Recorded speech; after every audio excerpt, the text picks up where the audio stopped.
Hindi raw kumpleto ang iyong kabataan kung hindi mo naranasang umakyat ng puno at mamitas ng bayabas. Bugtong-bugtong, nakayuko ang reyna, hindi nalalaglag ang korona. Sirit, bayabas. Maliliit man, hindi naman kinapos sa tamis-asim na lasa. Ito ang ating native guava.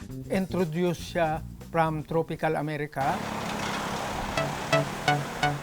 Ang sakahan ng mag-asawang Acero at Jacqueline sa Cabanatuan, Nueva Ecija, sagana sa native guava. Yung mga magulang din namin, may mga tanim na ring bayabas. Kaya halos mana rin namin yung mga pagbabayabas namin. Pinapapak po namin siya sa school, habang naglalaro, may kagat-kagat kaming mga bayabas. Dahil nasa 10 to 15 feet ang taas ng mga puno, may dala-dala silang panungkit. Atin pong mga pananim na bayabas ay kailangan pitasin. Nakakangawit po sa leeg. Nasa mahigit 50 kilos na bayabas ang kanilang na-harvest nung araw na yon.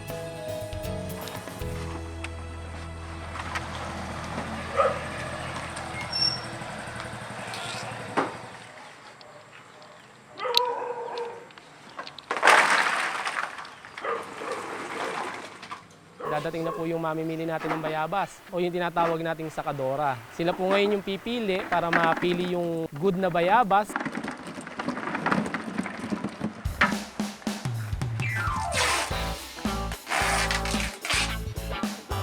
Nag-average po kami ng 400 pesos a day kung net income po namin. So malaking bagay na po para sa aming maliliit na magsasaka.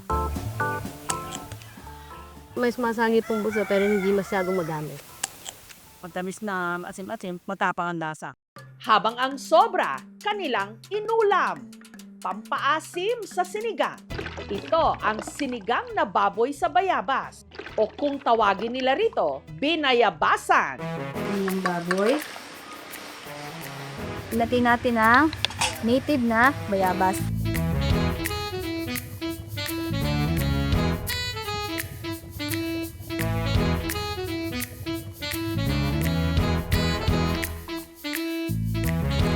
Mas maasim siya sa sampalok. Manamis-namis, tsaka may konting pagka-asim po. Yung bayabas, throughout the year silang nagbubunga. Hindi sila actually kinocultivate kasi tumutubo lang yan. Ang native na bayabas, perfect din daw panghimagas. Ang 85 anyos ng si Vilma, ginagawa itong guava jelly. Isa sa mga favorite ko talaga ang bayabas. That's the reason why at 85, healthy pa ako, wala akong sakit. Ang katuwang niya sa paggawa ang mga kasamahan sa kanilang asosasyon na sina Eunice at Susan. Hiniwa muna nila ang mga bayabas. Hindi po kami gumagamit ng chopping board kasi madali naman pong gawain, lalo po hinog. Ay, ilalagay na po namin doon sa kaldero. Ang mga pinakuluang bayabas, dinurog gamit ang sandok. At saka inilagay sa katsa para kolektahin ang katas. Pagkatapos nating isalin dito sa katsa, ibibitin pa natin yan para makuha pa natin mas maraming katas. Ayun yung iluluto mamaya yung sabaw na yun.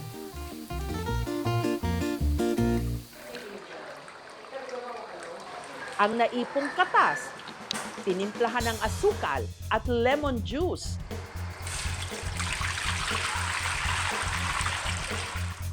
Pinakuluan sa talyasi. Kailangan haluin yan ng dahan-dahan. Mga 30 minutes yan, mag-thicken yan. At saka inilagay sa mga garapon. Mabibili, 120 pesos kada garapon. Ang guava jelly, masarap ipalaman sa tinapay. Matamis-tamis po. Parang medyo malapot. Asim niya tamis sakto lang. Bagay po to sa tinapay. Nag-start kami ng guava jelly nung magtayo ako ng kababaihan. It's composed of farmers' wives at saka yung mga retired teachers, seniors na. Habang buhay ako siguro, pero itutuloy din siguro ng mga kababaihan yan.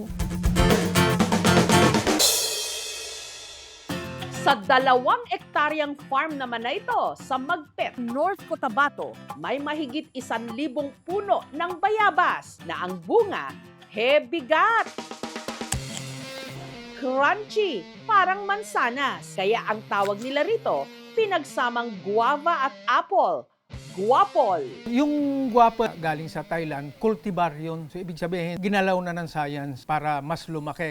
Ang mga bunga ng guapol sa farm ni Lino, ibinabalot niya sa plastic. Para protection niya sa fruit fly. Meron tayong mga 1,000 plus na puno ng bayabas. Ang mga naglalakihang guapol, apple of the eye ng mga namamasyal sa farm. Ang gusto nila talaga, mag-pick talaga sa area para makaranasan nila kung paano daw mag-harvest. Isa sa mga nag-pick and pay si Raymart. Masaya kahit na mainit, masarap sa pakiramdam. Yung ikaw talaga kumukuha nung kinakain mo. Ang mga hinog, pagkapitas, pwede nang kainin. Walang liso, manamis-tamis, crunchy, malambot siyang kainin. May tamis, ang crunchy, asarap niya nguyain. Masarap isawsaw sa sukang may sili o kaya bagoong. Pati na yung tinatawag nilang magic sauce.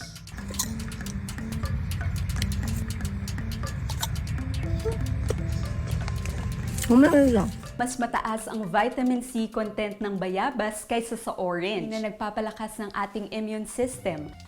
Kada harvest, nakakakuha raw si Lino ng 200 to 300 kilos ng guapol na diretso sa kanilang sorting area. Ang class E natin, yung talaga makinis, saka maputi. Gaya nito, ito, ang classification ito, kasi may damage sa konti, dito natin ilagay sa class B. Ito naman, ito ang classification ng class C. Marami siyang damage. Pagkatapos, ilalagay ang mga ito sa apple box at ready nang ibagsak sa kanilang tindahan sa Kidapawan. Mabibili 35 to 50 pesos per kilo. Kuminsan, ang net income ko dito, taga-buwan, 20 to 20, kahit pa kunti-kunti, pasunod-sunod yung pirang pasok para doon sa term na ibang prutas na seasonal.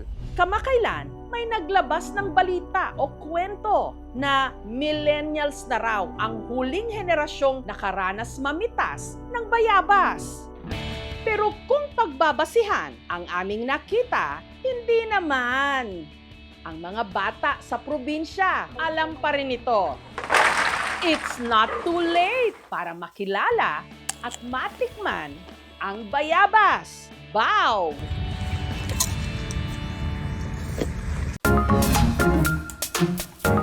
Nung lumabas sa pagdinig ng Senado tungkol sa kinurakot di manong flood control project si Sara Diskaya, sabi ng ilan, yari ka! Hindi lang dahil sa kanyang mga kinasangkutan, pero dahil na rin may pagkakahawig daw siya kay Michael V. Hi! At sa linggong ito, kasabay ng mga pasabog na pagdawit sa mga politiko, unti-unti ring ni-reveal sa publiko ang pinakabagong karakter sa bubble gang ni Bitoy. Mic test, mic test. Presenting Shala Dismaya. Bitoy, ikaw na talaga! Feeling ko kung makakatulong to sa pag-create ng awareness sa totoong nangyayari sa issue na nangyayari sa bansa natin. Yes. Sige, by all means. Samantala, marami ang nadismaya nang ang binansagang Queen of Flood Control na si Sara Diskaya no-show naman sa pagdinig ng Kongreso noong September 9. By the way, nasaan po si Mrs. Diskaya? Ngayon po, nagpapalpitate po yung puso niya. Pero may kumalat na balita online na namataan siya di umano sa isang clinic sa Mindanao. Ang babae kasi sa viral photo, bumabaha raw ang pagkakahawig nila mula buhok, salamin, pati nunal. Sara Diskaya na Sara Diskaya. Kahit labag sa aming kalooban. Sa Siocon, Zamboanga del Norte, naka-face-to-face namin ang Woman of the Hour. Pero hindi raw siya si Sara Diskaya ng Pasig, kundi si Ronya Gracia. Ang viral photo ni Ronya, kuha raw nung dumalo siya sa blessing ng clinic ng kanyang kaibigan. Pagpasok ko po mismo ng pinto nila, sabi nila, uy, Diskaya, Diskaya. Sinakyan ko lang din. Yung pagkakahawig po namin kay Diskaya ay yung buhok ko daw po kasi maiksi. Medyo round face din yung mukha ko. Paglilinaw ni Ronya, hindi niya raw intensyon na gayahin ang hairstyle ni Sarah. Nakaplano na talaga ako na magpapagupit ako para new look lang po sana. Hindi ko naman akalain na sisikat pala si Diskaya. Tapos same hair, same color. Pero kung meron man daw siyang kinopya, yun ay ang nunal nito. Yung nunal ko po, ano lang po, fake lang po. Natatanggalan din naman po siya. At sa mga nagtatanong kung kaya rin daw bang mag-British accent ni Ronya, Uy, mali! Hindi po ako yun! si Ronya kasi hindi naman ipinanganak sa London, kundi born and raised sa Shokon. Bisaya po talaga kami. Pero kung meron man daw silang pagkakapareho ni Sarah Diskaya, yan ay pareho raw silang galing sa pamilya ng mga kontraktor. Way back 90s yata, nagkakaroon din po siya ng mga projects. Nasa highways din po sila, gumagawa rin po ng mga kalsada. Bagay na tila minana raw niya. Sina Ronya kasi meron ngayong tindahan ng hardware and construction materials. Nepo baby yarn? Marunong na rin po ako mag-operate ng loader.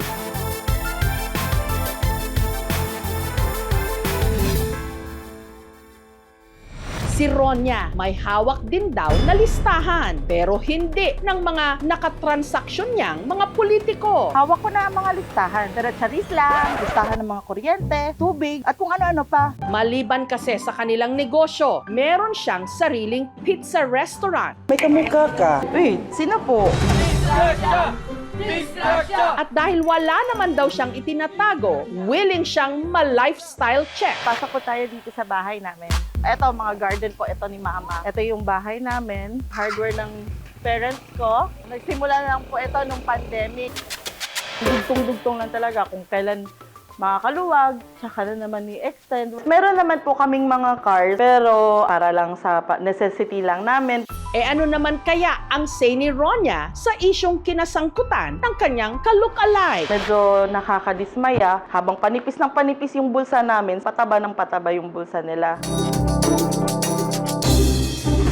Sa dami ng problema na kinakaharap ngayon ng ating bansa, isa siya sa matatawag na happy pill. Okay, class, last 2 minutes to review and finalize before we start our summative test. Remembering mo kami sa nagklado ko, summative. Teka, saan na ba si Mika? Ang kanya kasing content kung saan gumaganap siya bilang iba't ibang mga estudyante sa high school. Para saan ba to, Kenji? Atina, Happy Valentine's Day.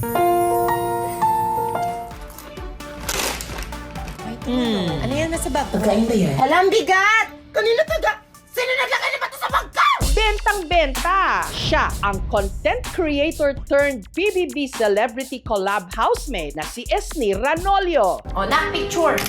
Ayusin mo naman smile mo! Pero laking gulat ng kanyang fans nung kumalat ang videong ito. Si Esnir, di umano, may bagong karakter sa kanyang mga skit. Mukhang seryoso ito at meron pang patatu sa leeg. Hindi ako yan. Laro kayo ah. Ang lalaki, ka-multiverse o ka-look-alike lang pala ni Esnir at nahanap namin siya sa Boac, Marinduque, ang 40 anyos na si Alvin. Ako isang simpleng tao lang na may simpleng pangarap because my mother raised me well.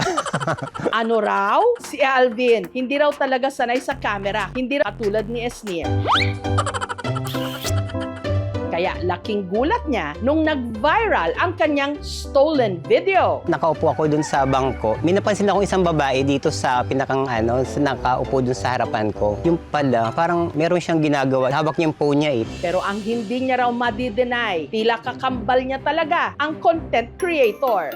Ako yung nawawalang kapatid ni Esnir. Super fan talaga ako ni Esnir. Hindi ako makatulog na hindi ko nakikita yung lahat ng mga vlogs niya. Kung meron man daw silang pagkakatulad ni Esnir, yan ay pareho silang breadwinner. Si Alvin, legislative staff sa kanilang munisipyo. More in research, saka po nagdadara po kami ng mga ordinance, committee report. Boys at the back, kanina pa kayo ha? At hindi raw maiiwasan na may pagkakataong sinasapian siya ni Ma'am Castro. O yung mataray na teacher sa mga skit ni Esnir. Okay, class, get 2 no sheet of paper and prepare for a long quiz! Sa office pa lang talagang tinatarayan ko na yung mga ka-opisina ko. Anong nangyayari dito? Bakit ang ingay? Nung sumigaw po siya, nagulat po kami. Tapos ngayon po, kamukha niya po si Esnir talaga. Mas kamukha niya si Esnir kaysa ka Esnir. Pero ang siga version ni Esnir may gustong aminin. Singtaray man daw kasi niya si Ma'am Castro.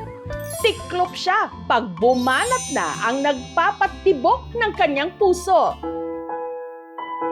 Si Alvin kasi may jowang afam. Ang love life ko talaga super kulay, parang daig pa ng rainbow. 8 years kami nagasama ng aking foreign man na taga Germany. Ako pinakamaganda sa buong Marinduque.